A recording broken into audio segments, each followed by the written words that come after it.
Lesson 81 don't pick up the phone every time it rings. यहाँ पे आपसे कहा जा रहा है कि आपका फ़ोन दिन भर में पता नहीं कितनी ही बार बजता होगा, तो आप हर बार उठाते होगे, और थोड़ा भी रिंग होता है तो उठा लेते हो। तो यहाँ पे कहा जा रहा है कि ज़रूरी नहीं है कि जितनी बार आपका फ़ोन बजे उतनी बार आप उठाओ। कई बार होता है कि आप बहुत इंपॉर्टेंट काम कर रहे हो, आप खुद को टाइम दे रहे हो, जैसे कि आप योगा कर रहे हो, एक्सरसाइज कर रहे हो, तो उस वक्त अगर फ़ोन आया तो आप जल्दी से उठा लोगे। तो यहाँ पे कहा जा रहा है कि मोस्ट ऑफ द टाइम क्या होता है ना कि जो फ़ोन कॉल्स आपको आते हैं ना वो इतने इम्पॉर्टेंट नहीं होते हैं। जब आप उसको उठाते हो ना तो उसके बाद आपको रियलाइज़ होता है कि इसे बाद में भी उठाया होता तो कोई बात नहीं था। और कई बार क्या होता है ना कि जब आपका फ़ोन बजता है और आप जल्दी से उठा लेते हो ना, तो ये एक तरीका होता है जो आप काम कर रहे हो ना उससे बचने का। आप बहाना बनाते हो, मतलब आप बहाना ढूंढते हो, ये नेचर होता है ह्यूमंस का। तो आपको वो बहाना मिल जाता है और आप फ़ोन उठाते हो और जो काम कर रहे थे वो छोड़ देते हो। तो इसीलिए यहाँ पे कहा जा रहा है कि ज़रूरी नहीं है कि जब फ़ोन बजे तो उसी वक्त उठाएं। आजकल तो नई टेक्नोलॉजीज़ आ गए हैं, अगर ज़्यादा ज़रूरी होगा तो वो वॉइस मेल भेज सकते हैं या फिर आपको मैसेज कर देंगे। Lesson 82 remember that recreation must involve recreation.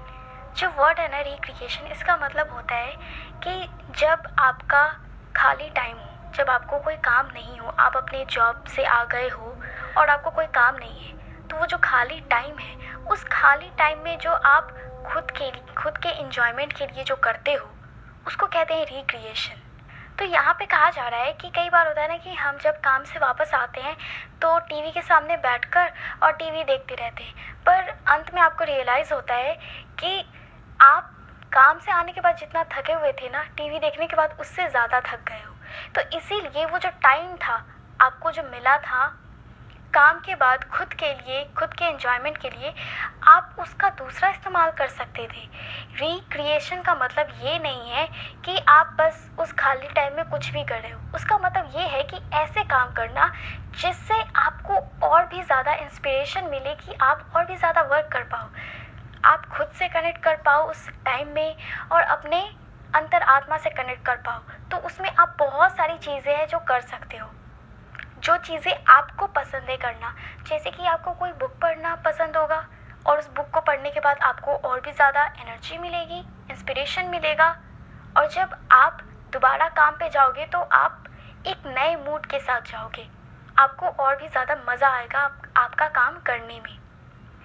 Lesson 83 choose वर्दी ओपोनेंट्स। यहाँ पे कहा जा रहा है कि जो प्लेयर्स होते हैं ना, जो ओलंपिक में जाते हैं, तो उनके साथ एक बात देखी गई है कि जब वो ओलंपिक से वापस आते हैं अपनी नॉर्मल लाइफ में, तो वो ना डिप्रेशन के शिकार हो जाते हैं। क्यों? क्योंकि जब वो ओलंपिक्स में थे तो पूरी दुनिया उन्हें देख रही थी, उनकी जो मेहनत थी, सालों भर की जो मेहनत उन्होंने की थी वो दुनिया देख रही थी, बहुत ही ज़्यादा स्पॉटलाइट उन्हें मिल रहा था, फेम मिल रहा था। लेकिन जैसे ही वो अपने नॉर्मल लाइफ में वापस आते हैं तो उन्हें कुछ भी नज़र नहीं आता, क्योंकि उन्होंने अपने लाइफ में एक गोल सेट किया था कि उन्हें ओलंपिक्स में जाना है, और अब वो चले गए और जब वापस आए तो अब उन्हें कुछ सूझ ही नहीं रहा है और वो डिप्रेशन का शिकार हो जाते हैं। इसका कारण ये है कि आपने एक गोल सेट तो किया, लेकिन उसके बाद क्या हुआ ना कि आपने तुरंत दूसरा गोल नहीं बनाया, जिसके कारण आपको डिप्रेशन हो रहा है। अब आप सोच रहे हो कि अब मैं इससे ज़्यादा और क्या करूं, लेकिन हमेशा एक चांस होता है कि आप ऊंचे से और भी ऊंचा कर सकते हो। तो इसीलिए जब आपका कोई भी गोल अचीव हो जाए तो उसके बाद आप तुरंत दूसरा गोल सेट कर लो, क्योंकि ह्यूमन का नेचर होता है कि उसे हमेशा इम्प्रूव करना होता है और ऊंचे से भी ऊंचा जाया जा सकता है। इसीलिए यहाँ पे एक और चीज़ कही जा रही है कि चाहे आप किसी भी फील्ड में क्यों ना हो, ह्यूमन का नेचर क्या होता है ना कि वो कंपटीशन करता है। तो कंपटीशन किससे करता है? किसी इंसान से करता है ना। तो आप जिस भी फील्ड में हो उसमें बहुत सारे लोग होंगे, तो उस फील्ड में जो सबसे बेस्ट है, जो उस काम में सबसे ज़्यादा माहिर है ना, आप उसको अपना कंपटीशन बना लो, मतलब कंपटीटर बना लो। ठीक है, जब आप उसको अपना कंपटीटर बना लोगे तो आप उसके कंपेयर में खुद को इम्प्रूव करने की कोशिश करोगे, उससे आप सीखोगे। ऐसा नहीं है कि आप उदास हो जाओगे कि ये कितना अच्छा है, नहीं, आप उसको देखोगे, उसको जानोगे और देखोगे कि वो किस तरीके से काम करता है और उस हिसाब से आप अपने आप को और भी ज़्यादा इम्प्रूव कर पाओगे, आप अपना बेस्ट दे पाओगे। Lesson 84 sleepless.